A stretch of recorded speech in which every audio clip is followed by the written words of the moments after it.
저희가 그 차를 타고 이렇게 여행을 하다 보면은 너무나 당연하게 생각하는 그러한 모습들을 보게 됩니다. 이 고속도로 양측으로 깊이 있게 분명히 시골인데도 불구하고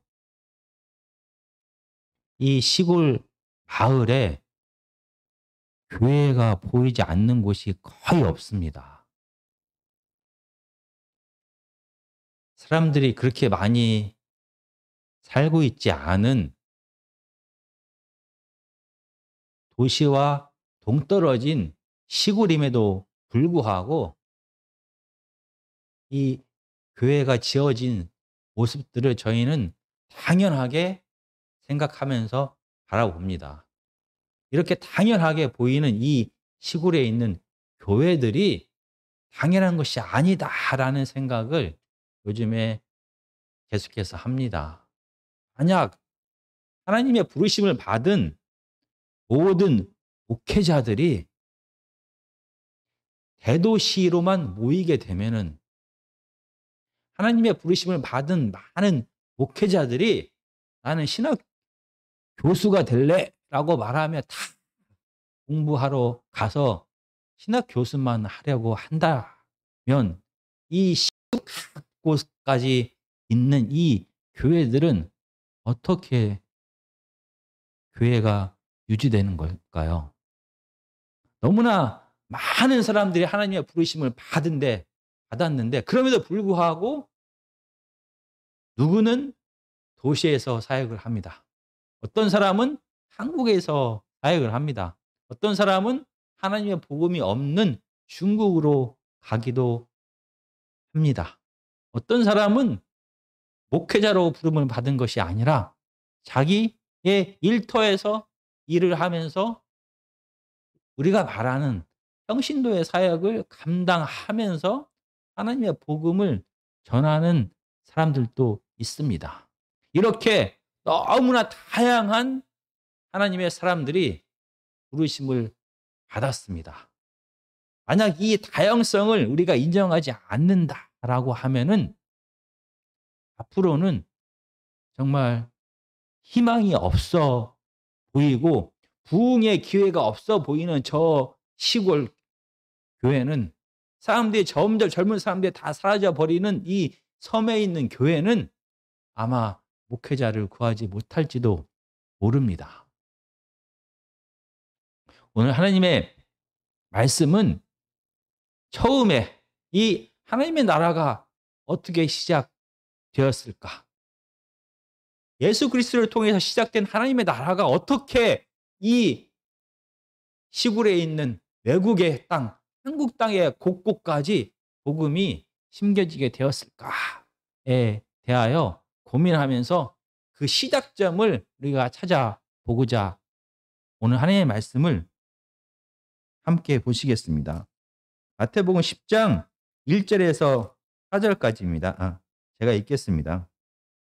예수께서 그의 12 제자를 부르사 더러운 귀신을 쫓아내며 모든 병과 모든 약한 것을 고치는 권능을 주시니라. 12 사도의 이름은 이러하니 베드로라 하는 시몬을 비롯하여 그의 형제 안드레와 세베대의 아들 야고보와 그의 형제 요한, 빌립과 바돌로메, 도마와 세리마테, 알페오의 아들 야고보와 다데오, 가나나인 시몬 및 가룟 유다 곧 예수를 판 자라. 지금 마태복음은 예수 그리스도의 사역에 대하여 두 가지로 말합니다. 바로 하나님의 나라에 대하여 가르치는 사역과 그리고 초월적인 치유 사역에 대하여 말합니다. 그리고 마태는 이 예수 그리스도의 사역을 기록하면서 예수 그리스도의 가르침, 하나님 나라에 대한 가르침을 5장과 7장에서 집약해서 보여주었습니다. 예수 그리스도를 통해 하나님 나라가 시작되었고 하나님 나라의 새로운 헌법이 무엇인지를 팔복을 통하여 선포합니다. 하나님의 뜻은 이 죽음과 두려움이 가득한 온 세상에 하나님의 생명이 풍성하게 하는 것이 하나님의 뜻입니다. 이 팔복에서는 이런 하나님의 뜻을 화평이다라는 단어를 통하여 사용합니다. 그리고 하나님의 자녀들은 바로 이 세상에서 이 화평을 만드는 자다라고 말합니다. 죽음과 두려움이 가득한 온 세상에 예수 그리스도를 통하여 하나님의 생명력을 불어넣는 자가 바로 하나님의 자녀들이다라고 말합니다. 그리고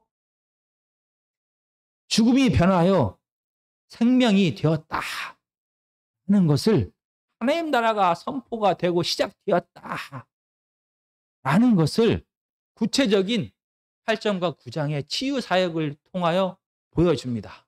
죽음이 변하여 생명으로 변한 것이 어떠한지를 구체적인 병과 죽음과 두려움이 사라지는 모습을 통하여 보여주게 됩니다. 바로 이 생명을 회복시키는 이 사역은 예수 그리스도께서 십자가에서 죽으심을 통하여 이제 완전히 시작이 됩니다. 그렇지만 예수 그리스도의 십자가의 죽으심과 부활 그리고 하나님 나라에 올라가신 다음에 다시 이 땅에 재림하실 그 시기까지 이 생명을 회복시키는 예수 그리스도의 사역은 멈추어서는 안 됩니다. 왜냐하면 온 세상에 이 죄의 영향력을 받지 않는 곳이 없습니다. 죄의 영향과 결과로서 죽음과 두려움과 아픔과 질병이 온 세상에 가득합니다. 그래서 온전하게 예수 그리스도의 재림을 통하여 하나님 나라가 완성될 그날까지 그 시기까지 이 하나님 나라의 사역, 생명을 회복시키는 사역은 멈추어서는 안 되는 것입니다. 그래서 예수님께서 택하신 방법이 무엇입니까? 예수님의 하나님 우편에 가신 다음에도 이 생명 나누는 사역은 죽음과 두려움이 가득한 이 세상에 계속되어야 하기 때문에 예수님이 택하신 방법이 무엇입니까? 바로 사람을 택하여 예수 그리스도의 사역을 대신하게 하는 것입니다. 하나님이신 그분이 사람으로 오셔서 하신 사역이 바로 생명을 회복시키는 사역입니다. 죄의 문제를 대신 짊어지고 온 세상에 생명을 주는 사역을 예수님께서 지금 하고 계시고 십자가를 통하여 완성하실 것입니다. 이 귀한 사역을 지금 예수님은 사람에게 죄의 모습을 가지고 있는 죄성이 가득한 자기밖에 모르는 이 사람에게 맡기려 하는 것입니다. 그래서 12명의 제자를 택한 것입니다. 참 이상합니다.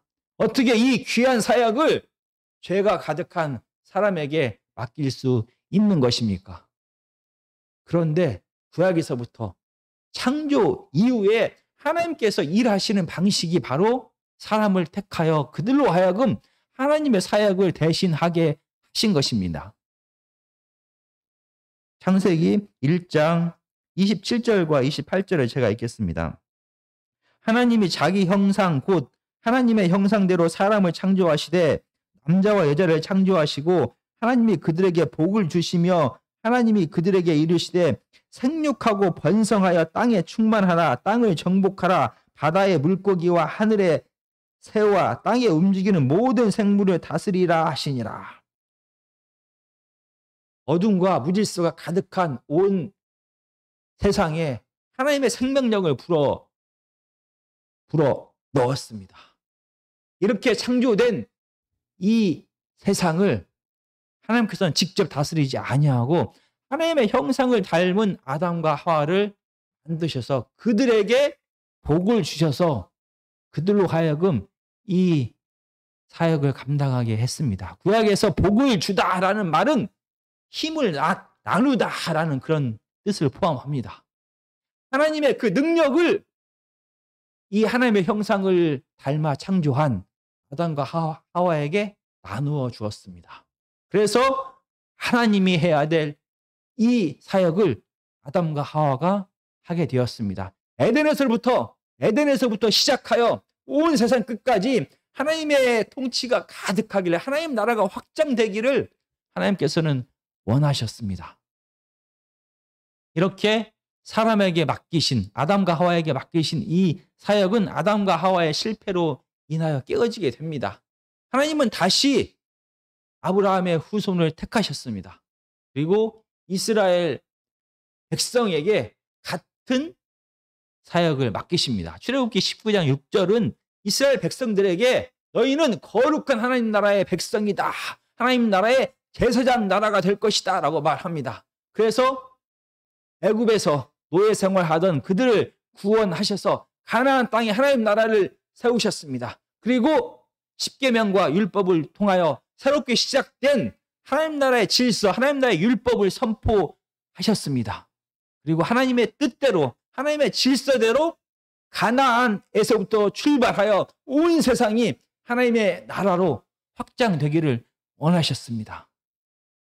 아담과 하와의 실패, 마찬가지로 이스라엘 백성들도 실패를 하게 됩니다.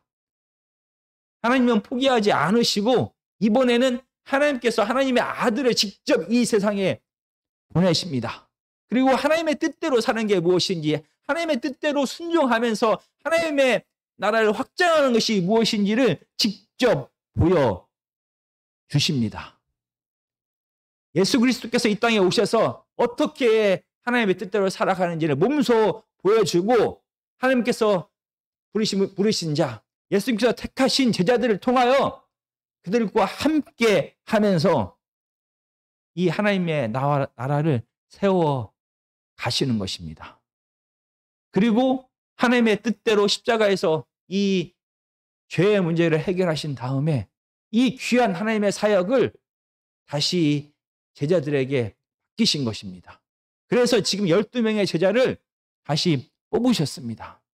왜 하필이면 12명의 제자를 예수님께서는 뽑으셨습니까? 당시에 70여 명의 많은 사람들이 예수 그리스도를 쫓아다녔습니다. 당시 120명이 넘는 사람들이 예수 그리스도를 쫓아다녔습니다. 당시 500명이 넘는 사람들이 예수님을 따라다녔습니다. 예수님의 가르침과 예수님의 삶에 순종하면서 살기를 원했습니다. 그럼에도 불구하고 특별히 그들 무리들 중에서 12명을 택하여 예수님 가까이에 두셨습니다. 그래서 그들과 함께 생활하면서 하나님 나라의 질서가 무엇인지, 하나님 나라의 삶을 이 땅에서 실현하는 것이 무엇인지 직접 보여주면서 함께 살아가셨습니다. 왜 하필이면 12명의 제자를 택한 것입니까? 이 12명의 제자는 예수 그리스도를 통하여 회복된 이스라엘 전체를 나타냅니다.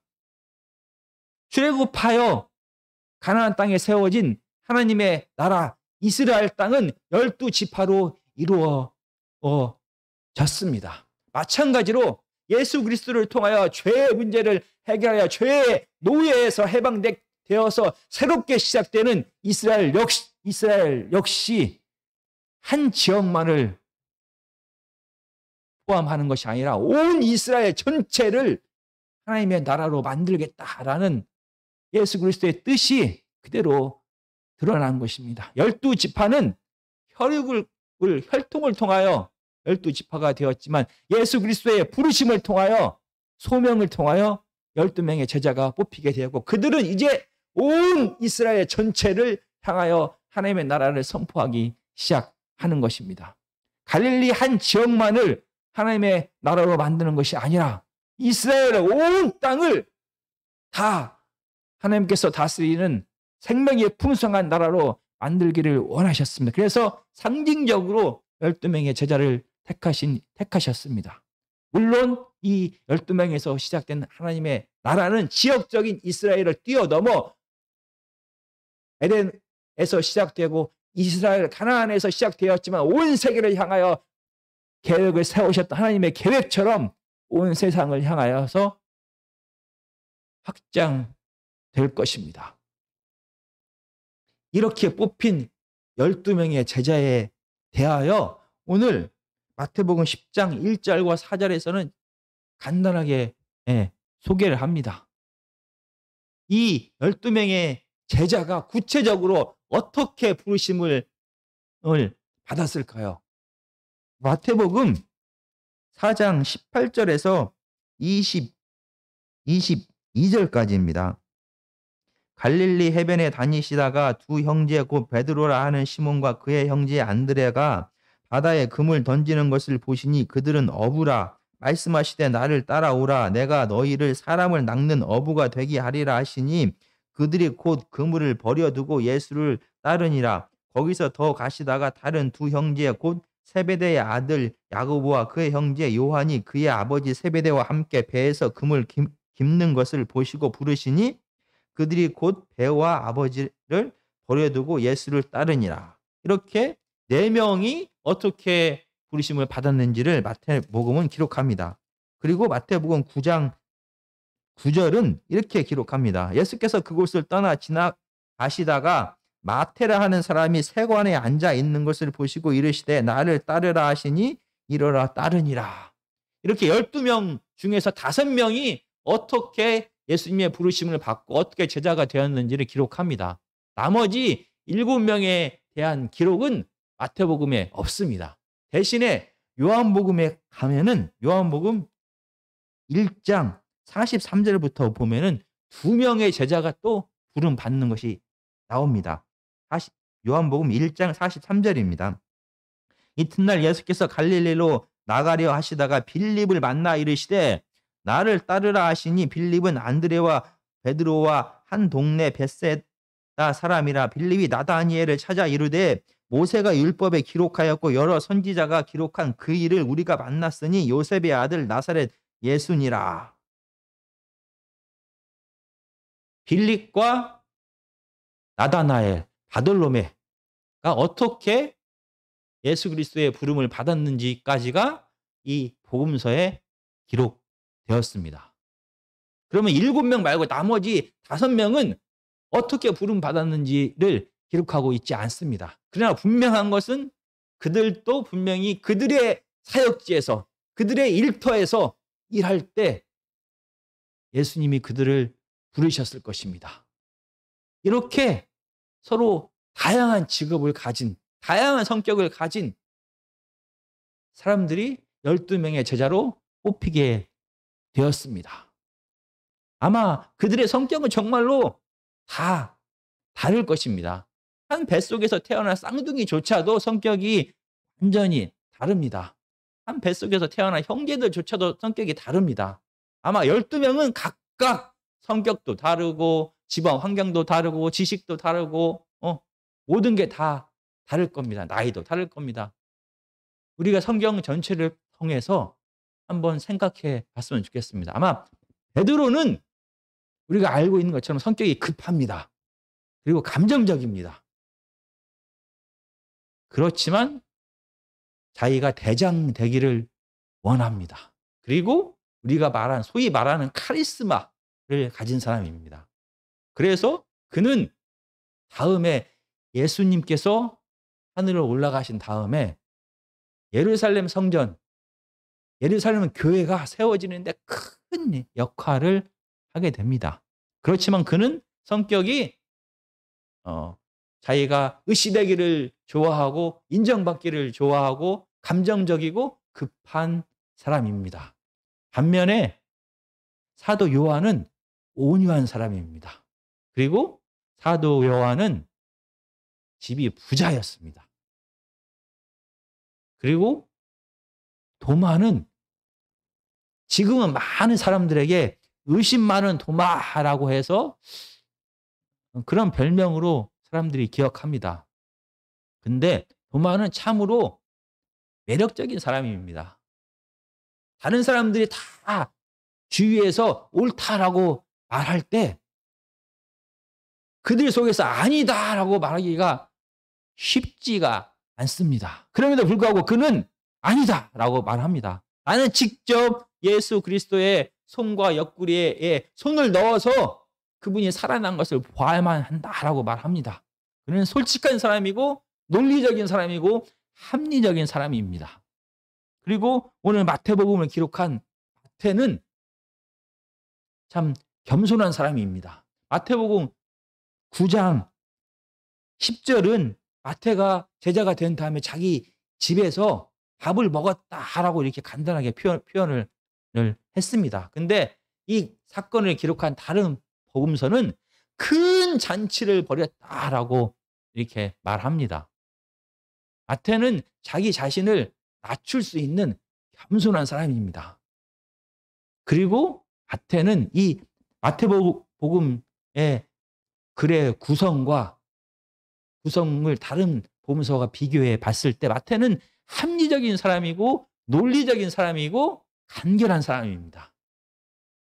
아마 그의 글처럼 그는 아마 과묵하지 않았을까라는 생각을 합니다. 모든 자기가 알고 있는 지식을 다 자기 복음서에 기록한 것이 아니라 꼭 필요한 것만 기록하고 나머지는 다 제하여 간략하게 기록합니다.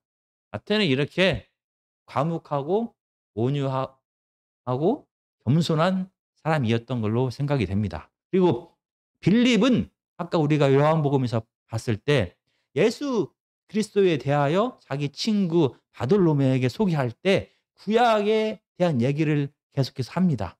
아마 빌립과 바돌로메는 구약에 정통한 사람이었을 거다라고 이렇게 생각이 듭니다. 그리고 가룟 유다하고 시몬은 어쩌면은 성경과 어떤 정확하게 우리가 분명하게 말할 수는 없지만 아마 다른 제자들과 다르게 급진적인 그 로마의 식민지에서 이스라엘을 구원하는 열심 당원이 아니었을까라는 생각들을 하게 됩니다. 이렇게 12명의 제자들은 성격이 급한 사람도 있고 온유한 사람도 있고 나다기를 좋아하는 사람도 있고 조용히 있기를 원하는 사람도 있고 논리적인 사람도 있고 현실적인 적인 하나님의 제자도 있고 그리고 당시 로마의 식민지 상태에서 마치 친일파처럼 로마에 부역한 마태와 같이 친일파와 같은 역할을 했던 사람도 있고 반대로 이스라엘의 독립을 위하여 독립군처럼 생활했던 사람들도 있었을 것입니다. 이렇게 서로 다양한 12명의 사람들이 모여서 예수님의 12 제자가 되었습니다. 이렇게 성격도 다르고 지식도 다르고 가정 환경도 다르고 그리고 재물의 부유함도 분명히 달랐을 것인데 어떻게 그들은 예수 그리스도 안에서 하나가 되어서 물론 가룟 유다가 다음에 배반합니다. 하나가 되어서 이 예수님이 맡기신 사역을 끝까지 죽을 때까지 다 완수할 수가 있었을까요?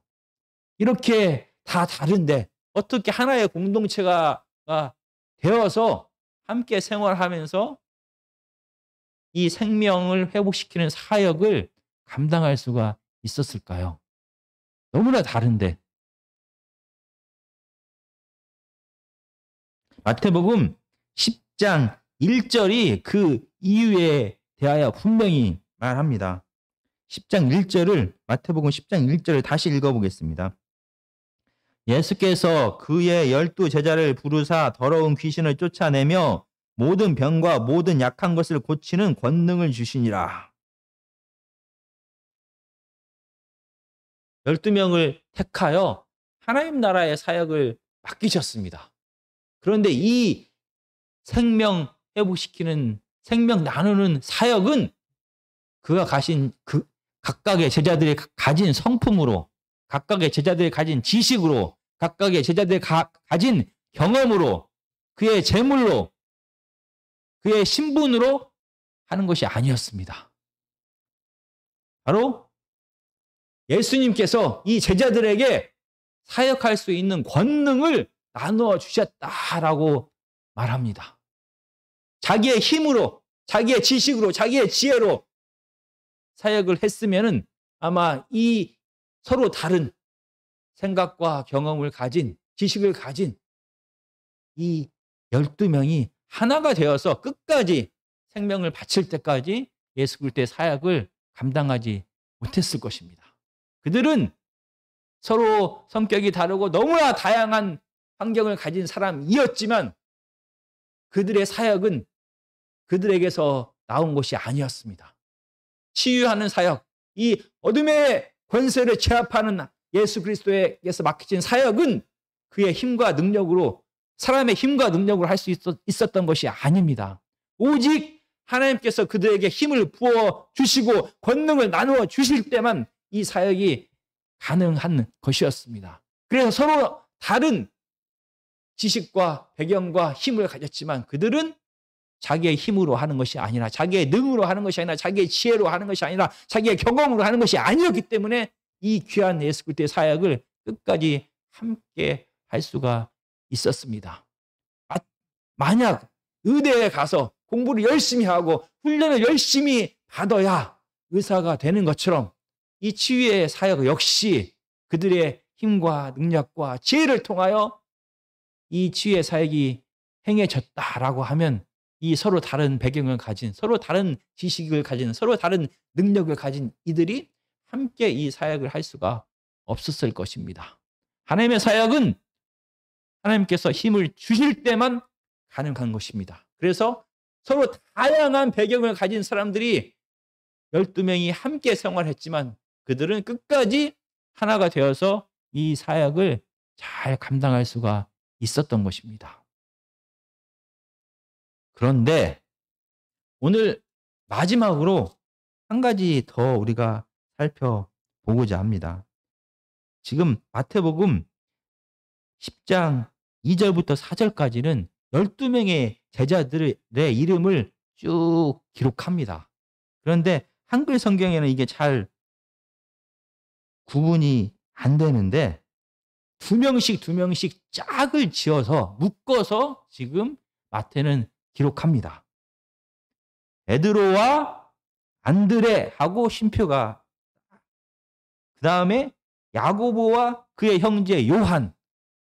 베드로와 안드레, 야고보와 요한은 형제지간입니다. 두 명씩. 그래서 형제지간끼리 묶었습니다. 그리고 빌립과 바돌로메, 빌립과 바돌로메는 친구입니다. 그리고 같이 하나님의 율법에 구약에 정통한 그러한 친구입니다. 같은 비슷한 성격을 갖고 있습니다. 그리고 도마와 세리마테, 도마와 마테는 둘 다 합리적인 사람입니다. 둘 다 논리적인 사람입니다. 그리고 왜 야고보와 다데오를 묶었는지 성경은 기록하고 있지 않지만 분명히 두 사람 사이에도 다른 제자들과 다르게 더 긴밀한 친밀한 무엇인가가 있었을 것입니다. 그리고 시몬과 가룟 유다가 어떤 공통점이 그들이 있었는지 우리는 잘은 모릅니다. 그러나 아마 정치적인 어떤 신념이 비슷하지 않았을까라고 생각을 합니다. 그러나 이것도 추정입니다. 아마 분명히 성경에 기록되지 않았지만 둘이 함께 묶어놓은 이유가 있다는 것입니다. 이 하나님의 사역은 우리가 지금 마태복음 8장과 9장에서 치유 사역에 대하여 기록하면서 제자의 삶이 무엇인지를 계속해서 함께 기록하고 있습니다. 제자의 삶은 세상의 가치를 따르는 것이 아니라 예수 그리스도의 가치, 하나님 나라의 질서가 그 삶의 기준이 되는 자입니다. 세상의 가치와 다르게 살아가기 때문에 그들의 삶이, 제자의 삶은 정말로 힘들고 어렵고 불안정한 삶을 살아갑니다. 정말 어려운 길을 가는 것입니다. 그런데 이 어려운 길을 함께 갈 수 있도록 12명을 택하셨습니다. 그리고 그들의 다양성을 다 무시하는 것처럼 능력을 주시고 같은 사역을 맡기셨습니다. 그들의 지혜와 성품이 별 상관이 없는 것 같습니다. 함께 사역할 때는 그렇게 생각할 수도 생각할 수도 있습니다. 그런데 만약 둘이 묶어서 사역을 해야 될 경우에는 어떻게 됩니까? 지금 10장부터는 이 제자들을 파송합니다. 둘씩 묶어서 파송합니다. 분명히 마태는 기록하고 있지 않지만 마태가 지금 나열한 순서대로 2명씩 묶어서 예수님은 그들을 보냈을 것입니다. 죽음과 두려움이 가득한 세상이 다스리고 있는 그 땅으로 제자들을 보낼 때 2명씩 묶어서 보냅니다. 그런데 성질 급하고 감정적인 베드로와 합리적이고 논리적인 마태를 묶지 아니하고 베드로의 성격을 잘 알고 있는 형제 안드레와 함께 가서 사역하게 하십니다. 논리적이고 정말로 현실적이고 겸손한 드러내기를 좋아하지 아니한 마태와 논리적이고 합리적인 도마를 함께 묶어서 사역을 하게 하십니다. 분명히 이 예수 그리스도의 사역은 너무나 힘이 듭니다. 이 사역을 혼자 감당하지 못합니다. 너무나 지치고 힘듭니다. 그래서 창세 때부터 아담에게 사역을 혼자 맡긴 것이 아니라 아담에게 가장 적합한 자 하와를 함께 묶어서 이 사역을 맡기셨습니다. 아담에게는 하와가 가장 적합한 자입니다. 그래서 둘이 이 하나님의 사역을 함께 하도록 하셨습니다. 마찬가지로 만약에 둘 함께 사역을 해야 한다라고 하면 베드로에게 가장 적합한 자는 안드레입니다. 예수 그리스도 안에서 성령 안에서 모두가 하나가 되어야 합니다라고 말합니다. 맞습니다. 그렇지만 예수님은 사람을 제자로 택하셨습니다. 그들의 성품과 그들의 기질이 그들의 자란 환경이 그들의 사역에 영향을 미친다라는 것을 잘 알고 계시는 분이 사람이셨던 예수님입니다. 그래서 예수님조차도 500명들 중에서 따로 70명을 세우시고 70명들 중에서 더 편안한 12명을 택하시고 12명 중에서 3명을 택하여 더 가까이 두시고 이 3명 중에서도 베드로를 택하여 이 12 사도들 중에서 리더로 그를 세우셨습니다.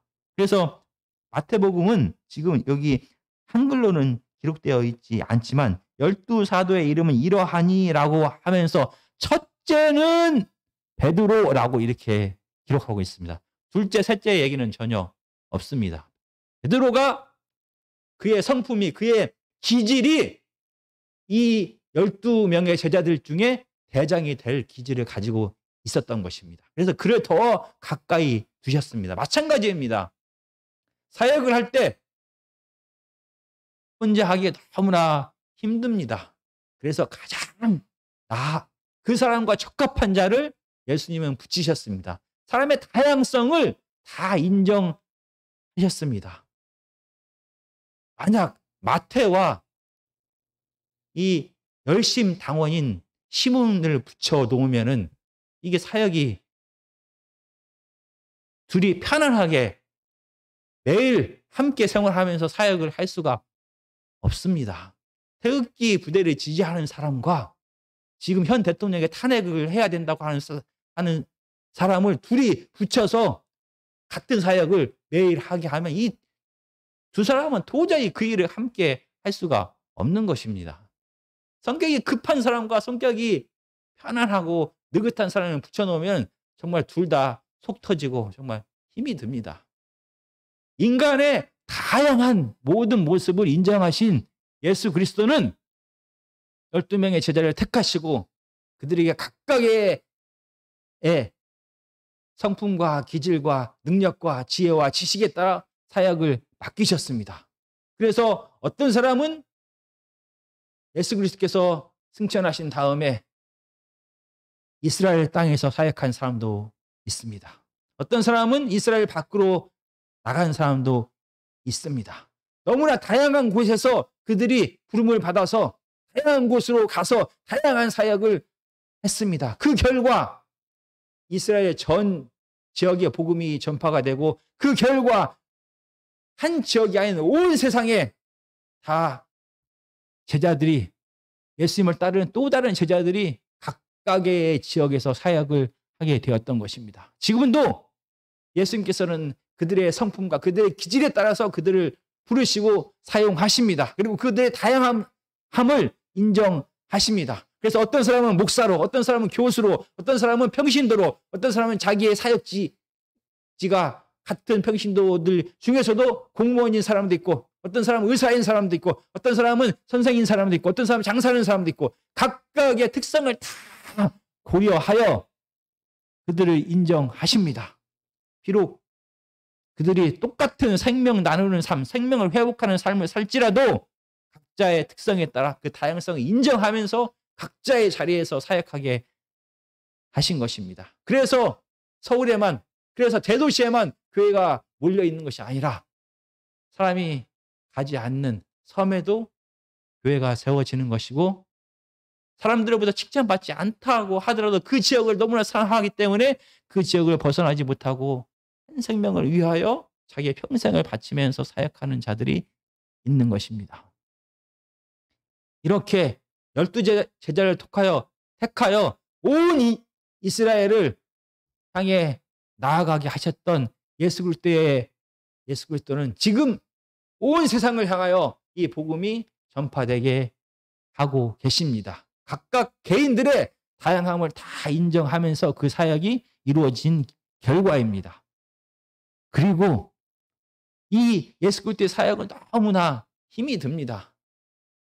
세상과 다른 자기 자신을 포기하는 삶이고, 세상의 짐과 힘들고 병든 자의 모든 연약한 부분들을 직접 감당하고 담당해야 하는 자가 바로 제자의 삶이기 때문입니다. 이 길을 혼자 갈 수가 없습니다. 그래서 각자에게 가장 적합한 자를 예수님은 잘 알고 계십니다.